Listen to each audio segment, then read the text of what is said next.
Were Jews ahead of their time in their treatment of women? And how holy is too holy? This is Rabbi Yossi Madvig, and you're listening to Jews Did It First.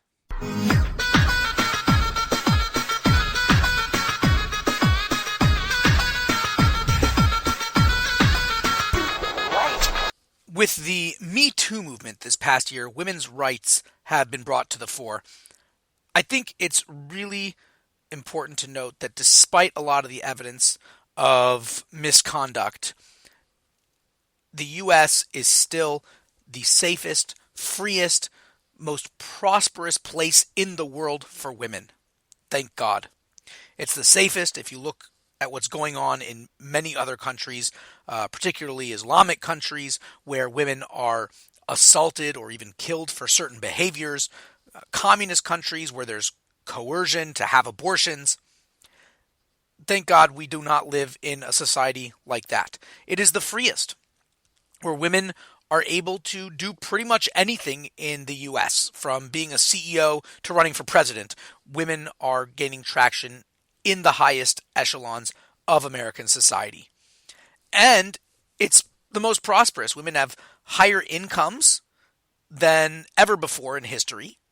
And according to a Time magazine study in 2010, I believe it was, women in major cities with the same education and experience and work hours, etc., as their male counterparts actually make a little bit more, anywhere from 8 to 20% more money, which is unbelievable. So thank God things are really, really wonderful in this country. However, these legal rights are relatively recent.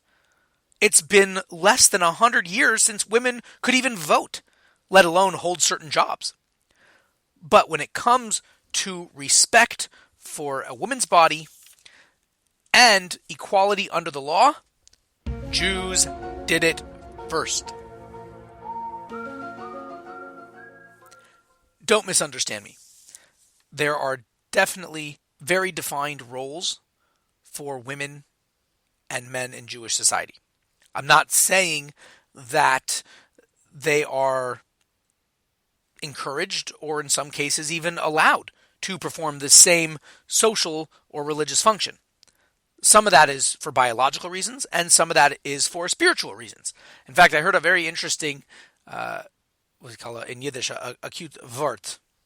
A sort of a teaching, we'll say, where, a friend was asking that, it's clear that men and women have biological differences, right? We're physically different. You would agree. Men and women are physically different. We are emotionally different, right? We experience things differently emotionally. We react emotionally in different ways to different things. And we're psychologically different. Men and women think differently and perceive things differently. And so, therefore, it would actually make a lot of sense for men and women to also be spiritually different. So there's a lot of spiritual connotation. Perhaps connotation is not the right word. I'm not sure. But there is a lot that goes into what we perceive as differences, maybe sexist differences, but really what we believe is that there is a very defined spiritual role for men and women based on their spiritual makeup, as it were. I don't want to get into that right now. That's perhaps for a different time, or I'm not sure what. But what I want to get into is the treatment of women and how Jewish society really was at the forefront of respect for women. In ancient civilizations, women could be legally forced to marry. They could be legally forced into prostitution or slavery. They were, for all intents and purposes, treated like property. Not in all civil. I guess, there were varying degrees. It's not like women were just, spat on and kicked in the street or anything. There's certainly varying degrees of where this could go. But, as a whole in the ancient world, women were not treated particularly kindly. And this kind of behavior even continues in modern history and in some places even today. As we mentioned, especially in the Middle East and Africa. Well, if you go back to literally the first Jews, Abraham and Sarah. When Abraham is unsure what to do about his wicked son Ishmael, Sarah tells him to send him away. Now, perhaps in a very misogynist, I'm not sure how to say that, in a misogynist society, Abraham should just say, "Shut up, woman, I'll call the shots around here." But God actually tells him, "Listen to her voice." Now, you might say, okay, that's a one-off. Sarah happened to get it right this time. But the Talmud actually teaches from this event that Sarah herself had greater prophecy than Abraham. Something strange to say. The first Jews. And not only that, but we also learn that women in general, not just Sarah, women in general have a greater level of bina, which is translated as understanding, than men. Now, this is very odd. We can't even get through a few generations of Jews before we find some kind of exceptional female prophet or prophetess. No, the very first generation were already extolling the virtues of women. Furthermore, in the case of pretty much every major moment in history, women are calling shots that alter the course of history. And when you look at every male figure in the Torah, Adam, Noah, Abraham, Isaac, Jacob, Joseph, Moses, Aaron, the Torah goes out of its way to introduce the wife. Even more minor figures like Judah, say, and even other parts of the Bible, not just the 5 books of Moses, but King David and so on. And it's really interesting because from a male-oriented perspective, who really cares, right? We care about what the men do, and they're doing most of the action. And in fact, with a few exceptions, we don't really learn a whole lot about what the women added or accomplished in the history of their lives. But not only does the Torah go out of its way to introduce them into the narrative, it does so in a way that's not passive. It's not just, oh yeah, by the way, they married so-and-so. No. It does it in a way that actually extols their virtues, especially with regards to the 3 forefathers, Abraham, Isaac, and Jacob, and their wives, Sarah, Rebecca, and Rachel. In fact, like I said, you could argue that most of the major decisions in history, at least in biblical history, are actually attributed to women. So let's go all the way back to the first woman, Chava, or Eve. Now, what does she do that changes and alters the course of history? She eats from the fruit, right? Now, typically this is seen as a negative event, but Kabbalah and Jewish mysticism explain that it was because she saw prophetically the tremendous merit of having to work hard and overcome sin and bring godliness into the world through our actions and our toil, over having paradise handed to us on a silver platter in the Garden of Eden.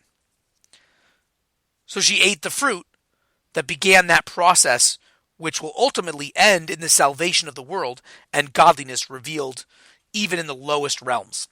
It kind of reminds me, lahavdil, about, in The Matrix. If you ever saw The Matrix, there's a line in there where basically they say that the machines tried to create a world that was perfect. There was no struggle, there was no strife, and the human minds rejected such a world, right? They needed that.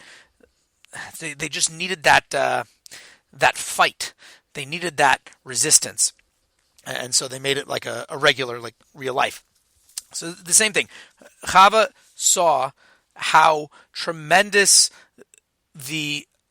not just the reward, but the the action would be to bring about godliness into the world through our actual service and not through it just being handed to us. So there you go. Right in the beginning, the very first woman, Judaism takes an incredibly positive view of her actions, and she alters the course of history for the better. Then there's the previously mentioned story of Abraham and Sarah, right, with Ishmael. Then you get to Isaac's wife, Rebekah. Because of her actions of loving kindness, she's chosen to be the wife of Isaac. Right? And she actually decides. They ask her, let's see what she says, right? And she says, yes, I'll go. And interestingly enough, from there, we learn that the woman has to give consent to the marriage. Right? We can't just, it's not like this is not like caveman days over here.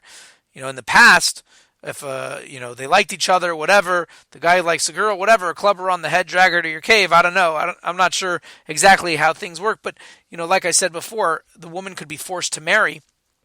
Not so in Judaism. Woman needs to have consent. So all you Title IX people, Jews did it first.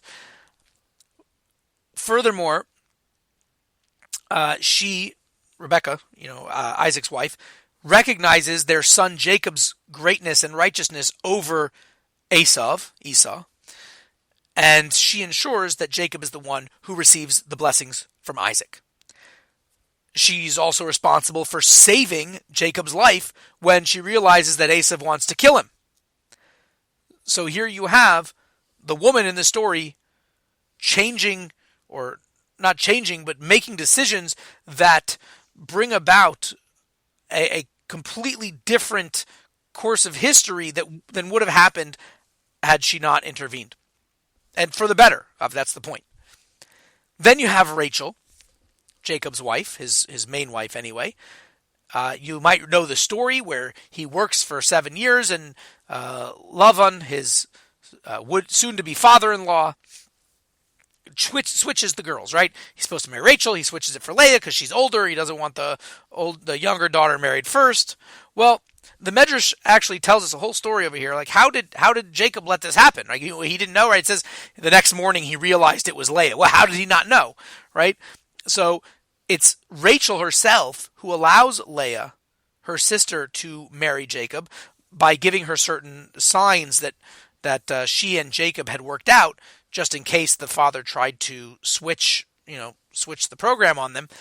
She actually tells Leah what the signs are to allow Jacob to think that it is Leah. And because of this, Leah ends up giving birth to half of the 12 tribes. That's pretty significant. It's also related later on that it's because of Rachel's prayers that the Jews are protected in exile, as they were marched past her grave by the Babylonians during the Babylonian exile.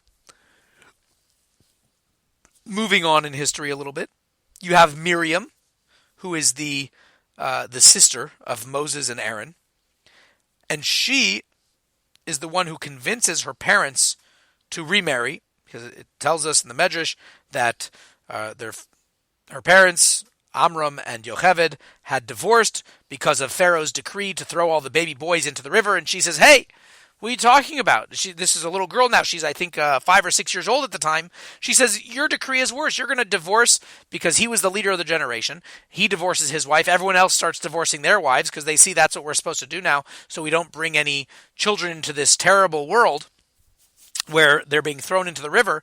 And she says, well, your decree is worse. At least with Pharaoh, he only wants to get rid of the boys. But you're basically annihilating the boys and the girls. If everyone's divorced, no one's making babies over here, then there's no boys, there's no girls. The Jewish people are done for. And she says, you're going to see Moses, or not, she doesn't say Moses. You'll have the boy that will redeem the Jewish people, and it'll be great. And they get back together. And so because of her, Moses, the redeemer of the Jewish people, is born. And she's also responsible for reuniting Moses with his mother right after he's sent down the river. She kind of follows along, and then as the daughter of Pharaoh sees the baby, and the baby won't nurse, and so she says, hey, jumps out of the bushes, hey, why don't I get a Jewish nursemaid for you? And Pharaoh's daughter says, sure, sounds like a great idea. Again, moving along in history, another 80 years, Zipporah, the wife of Moses, she actually saves Moses' life. He's being eaten by this snake angel thing on the way to Egypt to save the Jews, and Zipporah is the one who jumps in and performs the needed circumcision and saves Moses' life. So these are major players affecting the history of the world, and they're women. Speaking more generally, the Midrash tells us that it was because of the righteousness of the women, not the men, that the Jews were redeemed from Egypt in the first place. The essential form of prayer, how we pray on a daily basis, is learned from a woman named Hannah. That story is found in Shmuel, I believe, in Samuel. You have the salvation of the Jews in Persia, as told in the book of Esther. That came about through primarily a woman, namely Esther herself, Queen Esther. You can read about that over there. It's a short read. It's only about 10 chapters, and the last chapter is only a paragraph. So 9 chapters. It's a good story. You should check it out. Likewise, a major part of the victory over the Greeks on Hanukkah is again attributed to the women, the righteousness of the women, as well as a particular woman named Judith. There's a famous story where this woman, they're being, laid siege. I'm not sure if this is. There's a difference of opinion whether this is over Hanukkah or whether it was another time, whether it was during a Roman siege. There's a difference of opinion here, but it is often referred to as a Hanukkah story. So I'll tell it. The story goes like this. The Jews were in lockdown, basically, under siege, and they were kind of at a loss of what to do. So this woman, Judith, Yehudis, she goes up to whoever's guarding the gates. She says, look, I have an idea that can save us. Let me go. Let me try this idea. If it doesn't work, then okay, whatever. I think they were planning on either giving up or just trying to put up a fight, something like that. So, what does she do? She sneaks out at night so the enemy soldiers can't see her come out. She sneaks out, goes to the camp of the enemy soldiers, and she says she has information that could lead to the soldiers defeating the Jewish people. So, and she wants to speak to the head general. So she goes into the tent of the head general. Tell him, leave me alone. Of course, the head general, seeing this beautiful young woman come to him, he has all these great ideas. And she says, hold on, let's have a feast. I'll tell you all about the plan. Okay. So she brings with her lots of nice salty cheese, which is delicious. And she brings with her as well wine. Lots and lots of wine. So what does he do? He eats the nice salty cheese, keeps eating the salty cheese, gets thirstier and thirstier. He's drinking all this wine. Eventually he gets so drunk, he passes out. So what does she do? She takes his sword, chops off his head, puts it in her bag, and leaves the camp. She tells the guards, the soldiers, don't bother him. He's sleeping. He wants to sleep it off. She goes back. They put this guy's head on top of the wall. The next morning, when the soldiers see the head of their general sitting on top of the wall of the city that they're laying siege to, they totally freak out. They realize he's now dead. They go and see he's dead in the tent with no head. They freak out. They leave. Their general's dead. This is not going to go well for them. They abandon the campaign. Okay. And finally, just like we see in Egypt that it was the merit of the women that saved them, so too we're taught that the future messianic redemption will be in the merit of righteous women. And lest you should think that sure, but all the prophets and the women, all the important people, most of the important people are men.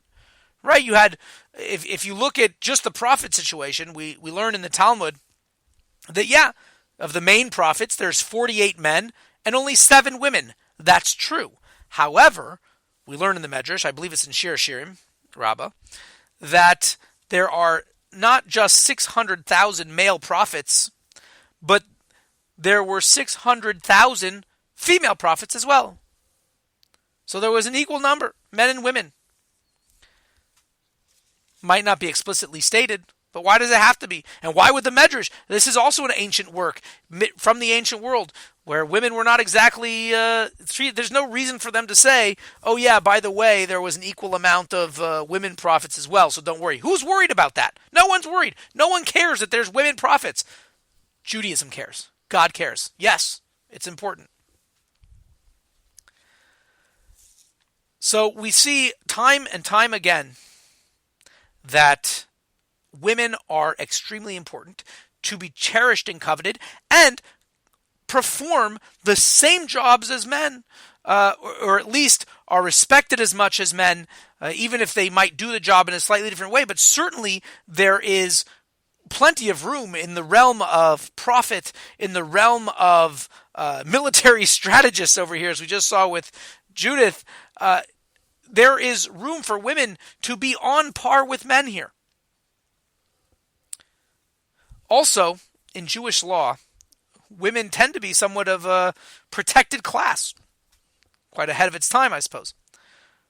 There's a lot of portions of the Code of Jewish Law, perhaps up to, I think, 25%, 20 or 25%, which is just devoted to the legal rights of women. Their marital status is extremely protected with things like a prenuptial agreement, marriage contracts, a bill of divorce. I'll get into those more in depth in future episodes, but suffice to say for now that the main goal of these is to basically ensure that the man can't just get up and abandon his wife and children without any kind of serious financial and social consequence. Now, with all of this said, does it perfectly 100% protect women from bad apples? Of course not. There's bad people in the world. There are those who will flout the law, or they'll look for legal ways to shirk their responsibility. But an important question to ask is, compared to what? If your comparison is utopia, of course you're going to fall short. In fact, the word utopia comes from the Greek ou and topos, right? O or ou, which means not, and topos means place. It is not a place. Utopia is not a thing. You can't compare where you are to utopia. You have to compare it to real life. If you compare it to every other system of its time, and even some systems in the present day, it's pretty amazing. Now, with all of this, there's a tendency to tout the greatness of women in Judaism at the expense of, and maybe half jesting, mocking of men. There are teachings in Judaism, as we've seen briefly here, that show women have more understanding and have a higher spiritual source and connection than men. But I think to overemphasize it is a mistake. After all, Judaism is, a fairly male-oriented system, I will say, at least from a public standpoint. In the public sphere, in the synagogue, in most positions of power, it is very male-oriented. And that's because, there are very important aspects to male spirituality which are needed to complete the whole picture. I prefer to think of it as, there's a Hebrew expression, yesh bezeh she'ein bezeh. Each one has something that the other is lacking. And together, men and women make a perfect physical and spiritual harmony that unites the universe and all of God's creation. Before I give my Dvar Torah, I just realized I totally forgot to mention Deborah, of course, the most famous example, who was one of the judges. Now, granted, yes, there was only one judge. This is in the period of judges before there was a king.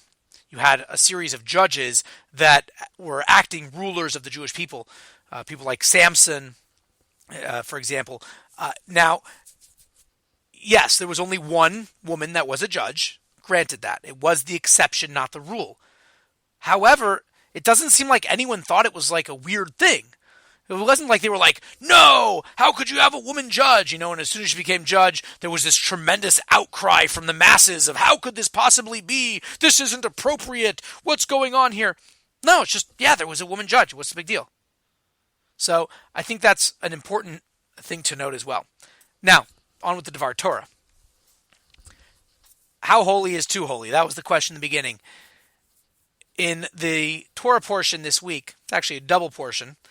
Achri Mois Kadoshim, after the death of Aaron's two sons, is how the first one starts, and then Kadoshim Ti, you should be holy. Now, these two things are very related. The death of Aaron's sons and being holy are really one and the same. Because, if you remember, he had two sons, or he had four, but two of them, Nadav and Avihu, were very excited one day. They got, on a spiritual high, and they decided to go into the temple, to the Holy of Holies, and offer an incense offering. They wanted to bring an offering to God. The problem was, of course, you're not allowed to go into the Holy of Holies unless you're the high priest and unless it's Yom Kippur. If it's not Yom Kippur and you're not the high priest, no go. So, what was their punishment? They were killed. God kills them, sends a fire into their nose, and that's that. Now, the reason that this is important is because in many religions, the spiritual high is the goal, right? You look at a lot of aesthetic religions, things that deal with, I think like Buddhism and Hinduism, many times deal in this very aesthetic lifestyle of, really disassociating with the physical and the ultimate goal being this spiritual nirvana. Well, in Judaism, that's not the case. Here you had two guys. They get on this real spiritual high. They just want to connect to God. And so what do? They go into the temple, the Holy of Holies, and they offer to God. Isn't that a good thing? They're getting in touch with their spiritual side. They're leaving behind the physical world and just wanting to be totally united with God in the holiest place, the Holy of Holies in the temple or the tabernacle. What's wrong with that? Everything. The whole point of creation is what happened on Mount Sinai? God comes down to the mountain. Spirituality comes down to this world, unites with this world. It's not about going up and being lost in the spiritual realms, about finding spiritual nirvana and being completely and utterly united with God in a spiritual sense. No. God says, I want you to take that spiritual high and infuse the physical reality with it. All of the mitzvot, all the mitzvahs that God gives, the commandments, they all deal in physical things, right? You take a piece of parchment, a piece of hide, and you make it into parchment, and you write a Torah scroll on it, or a pair of tefillin, or a mezuzah. You take wax, and you make candles for Shabbat candles or holiday candles. You take even your more spiritual mitzvahs of loving God, fearing God. It's your heart that loves God. It is your mind that understands God and knows God. Your physical brain, your physical heart. These are things, even prayer. You have to move your lips. You have to do a physical action. Everything involves spirituality. Everything spiritual involves physicality. You have to take that yearning, that desire, that spiritual thrust that you have upwards and bring it down into this world, into the physical world, and live as a soul in a body. If God just wanted us to be these spiritual beings, just make angels. He would leave it at that. But no, he made a soul to go into a physical body, and that's where he wants to be revealed. To be godly in a spiritual sense, it's not such a big trick. Of course, spirituality is spiritual. We get it. But to have physicality be spiritual, that's the real trick. And that's where Aaron's sons went wrong. So they were too holy. But the real holiness, to be really super holy, is to take that spiritual excitement and to infuse your everyday life. When you're walking down the street, when you're doing business, and you're doing business in an honest way, in a way that comports to the laws of the Torah, when you're walking down the street thinking of Torah thoughts, when you have a conversation with another person and you discuss some holy thing, you discuss the Torah portion or something interesting that you learned about Judaism, about Torah, about God, that's bringing it into the everyday life.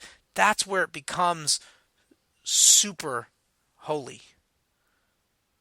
So I give us all a blessing that we should really live our lives in a way that is infused with godliness, not to the point where we want to disassociate ourselves with the physical world, but where that we can be within the physical world, but, as we say in Yiddish, a tefach hecher from Welt, we should be a little bit above the world, not disassociated from the world, but in a way where we're gliding slightly above, because our physical life is imbued with a spirituality and a holiness that will eventually, God willing, bring about the complete and utter redemption of Mashiach, the righteous Redeemer, as we saw in this episode, through the righteousness of the women in particular, but through every single one of us being righteous in our lives.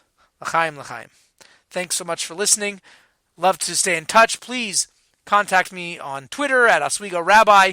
You can engage on the Facebook page, Jews Did It First.